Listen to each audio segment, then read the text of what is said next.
Supreme কোর্টের নির্দেশে SSC নিয়োগ প্রক্রিয়ার মেয়াদ ৮ মাস বৃদ্ধির প্রসঙ্গে শিক্ষক শিক্ষিকা অধিকার মঞ্চের পক্ষ থেকে রাকেশ আলম বলছেন, সাময়িক স্বস্তি মিললেও সমস্যার পূর্ণাঙ্গ সমাধান হয়নি। ৩১শে অগস্ট ২০২৬ অবধি আমরা সকলেই স্কুল যাব এবং বেতন পাবো, এই খবরটি আমাদের কাছে সাময়িক স্বস্তি এনেছে, কিন্তু এটি কখনোই একটা পূর্ণাঙ্গ সমাধান হতে পারে না। আপনারা ইতিমধ্যে সকলেই জানেন যে আজকে আমাদের যে এই ডামাডোল অবস্থা, এই অনিশ্চয়তা, তার একমাত্র দায়ী প্রাতিষ্ঠানিক দুর্নীতি, এবং প্রাতিষ্ঠানিক দুর্নীতির কারণেই ২০১৬ প্যানেলটি আজকে বাতিল বলে গণ্য করা হয়েছে।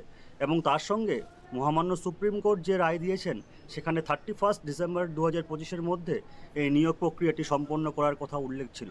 অর্থাৎ এই সমস্ত দায়ভার প্রতিষ্ঠানের, যে যারা যোগ্য শিক্ষক তাদের পুনরায় পরীক্ষার মাধ্যমে কীভাবে নিয়োগ সম্পন্ন করবে।